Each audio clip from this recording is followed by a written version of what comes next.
பணியாளர்கள் வேலை நிறுத்தம், பணி பதிவேட்டை பராமரித்தல் உள்ளிட்ட 10 அம்ச கோரிக்கைகளை வலியுறுத்தி போராட்டம் நடத்த உள்ளதாக அறிவிப்பு.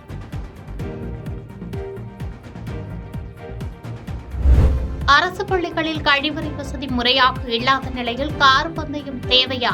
தமிழக அரசுக்கு நாம் தமிழர் கட்சியின் ஒருங்கிணைப்பாளர் சீமான் கேள்வி. மக்களின் பிரச்சனைகளில் கவனம் செலுத்தாது கார் ரேஸ் ஓட்டுறது என்ன பண்ணிட்டு கார்மலா போர் பந்தயம் நடத்துறது என்ன பண்ணிட்டு பள்ளிக்கூடம் 300 பெண்கள் படிக்கிற அரசு பள்ளிக்கூடத்தில் 2 கழிவறை. அறிவிச்சிறந்த பெருமக்களே, அந்த தம்பி தங்கைகளே, நம்முடைய தங்கைகள் படிக்கிற அரசு பள்ளியிலே 300 பெண்கள் படிக்கிற பள்ளியிலே 2 கழிவறை. நாகர்கோவில் அருகே காவலர்களை அறிவாளால் தாக்கிவிட்டு தப்ப முயற்சி, ரவுடியை துப்பாக்கியால் சுட்டு பிடித்த காவல்துறை. ஆகஸ்ட் 22 கட்சி கொடியை அறிமுகம் செய்கிறார் தமிழக வெற்றிக் கழக தலைவர் விஜய். கட்சி கொடி அறிமுக விழாவிற்கு மாவட்ட தலைவர்கள் உட்பட 250 நிர்வாகிகளுக்கு அழைப்பு. தமிழகத்தில் மருத்துவ படிப்புக்கு 9800 மற்றும் பிடிஎஸ் படிப்புக்கு 2150 இடங்கள் உள்ளன. முதன்மை பெற்ற 10 மாணவர்களுக்கு அரசு ஒதுக்கீட்டில் இடஒதுக்கீடு செய்யப்பட்டுள்ளது என அமைச்சர் மா சுப்பிரமணியன் பேட்டி.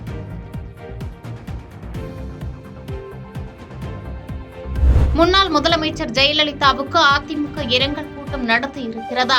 ஜெயலலிதாவுக்கு கூட்டம் நடத்த முடியாதவர்கள் கலைஞர் விழாவை பார்த்து கேள்வி கேட்பது ஏன் என முதலமைச்சர் மு க ஸ்டாலின் கேள்வி.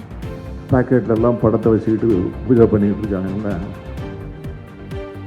அந்த அம்மையார் இறந்து எத்தனை வருஷம் ஆச்சு? நான் கேட்கிறேன், இது வரைக்கும் அவர்களால், அந்த அம்மையார் அவர்களால் வளர்க்கப்பட்டவர்கள், உருவாக்கப்பட்டவர்கள் ஒரு இரங்கற் கூட்டமாவது நடத்திருக்காங்களா?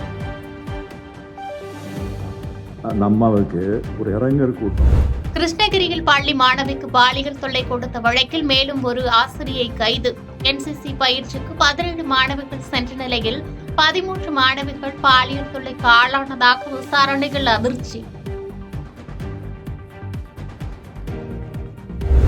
திருவாரூர் அருகே நகைக்காக பெண் கழுத்தறுத்து கொலை, பாலியல் துன்புறுத்தல் செய்யப்பட்டு கொலை செய்யப்பட்டாரா என்ற கோணத்தில் காவல்துறையினர் விசாரணை.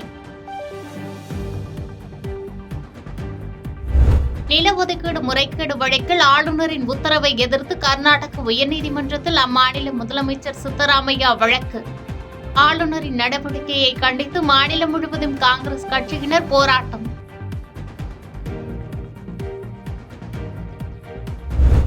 பாஜகவுடன் ரகசிய உறவு வைக்க வேண்டிய அவசியம் திமுகவுக்கு இல்லை என முதலமைச்சர் மு க ஸ்டாலின் கருத்து. அனைவருக்கும் உரிய மரியாதை கொடுப்போம், ஆனால் உரிமையை ஒருபோதும் விட்டுக் கொடுக்க மாட்டோம் எனவும் பேச்சு. கருணாநிதியின் நினைவு நாணய வெளியீட்டு விழாவை நடத்தியது திமுக அல்ல, மத்திய அரசு நடத்திய விழா என்று முதலமைச்சர் மு க ஸ்டாலின் விளக்கம்.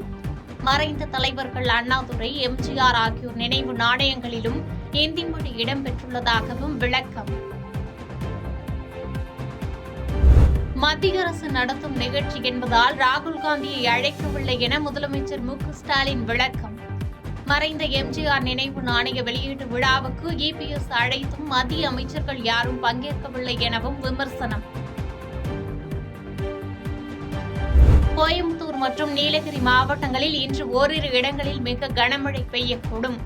சேலம், நாமக்கல், ஈரோடு, திருப்பூர், தருமபுரி உள்ளிட்ட 9 மாவட்டங்களில் கனமழை பெய்ய வாய்ப்பு இருப்பதாக வானிலை ஆய்வு மையம் தகவல். தமிழகத்திற்கான தரவரிசை பட்டியல் வெளியீடு. கடந்த ஆண்டை விட இந்த ஆண்டு கூடுதலாக 150 இடங்கள் ஒதுக்கப்பட்டுள்ளதாக அமைச்சர் மா சுப்பிரமணியன் தகவல். அமலாக்கத்துறை தொடர்ந்த வழக்கில் சென்னை சிறப்பு நீதிமன்றத்தில் திமுக எம்பி ஆர் ராசா ஆஜர். வழக்கு ஆவணங்களை வழங்க உத்தரவிட்டு விசாரணை ஒத்திவைப்பு. தமிழகத்தின் 50வது தலைமைச் செயலாளராக பொறுப்பேற்றார் முருகானந்தம். முதலமைச்சரின் தனிச் செயலாளராக பதவி வகித்தவருக்கு புதிய பொறுப்பு. முதலமைச்சர் ஸ்டாலினின் இணைச் செயலாளராக லட்சுமிபதி நியமனம். தூத்துக்குடி மாவட்ட ஆட்சியராக நியமிக்கப்பட்டார் ஐஏஎஸ் அதிகாரி இளம் பகவத். ஆவணி மாத பௌர்ணமி வழிபாட்டிற்காக திருச்செந்தூரில் திரண்ட பக்தர்கள். 3 மணி நேரத்திற்கு மேல் காத்திருந்து தரிசிக்கும் பக்தர்கள். இந்தியாவில் குரங்கு அம்மை வைரஸ் பரவும் நிலவரம் குறித்து பிரதமர் நரேந்திர மோடி தொடர்ந்து கண்காணித்து வருவதாக முதன்மை செயலாளர் PK மிஸ்ரா தகவல். குரங்கு அம்மை வைரஸ் பரவலை சர்வதேச பொது சுகாதார அவசர நிலையாக உலக சுகாதார அமைப்பு அறிவித்த நிலையில் நடவடிக்கை. நாட்டின் சென்னை உள்ளிட்ட முக்கிய நகரங்களில் 2000 கோடி ரூபாய் முதலீட்டில் பிரம்மாண்ட காய்கறி சந்தைகள் அமைக்க மத்திய அரசு முடிவு.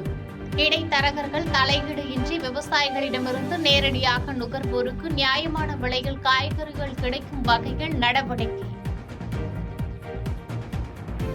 பாதகம் செய்பவரை கண்டால் நாம் பயங்கொள்ளலாகாது பாப்பா. மோதி மிதித்து விடு பாப்பா, அவர் முகத்தில் உமிழ்ந்து விடு பாப்பா.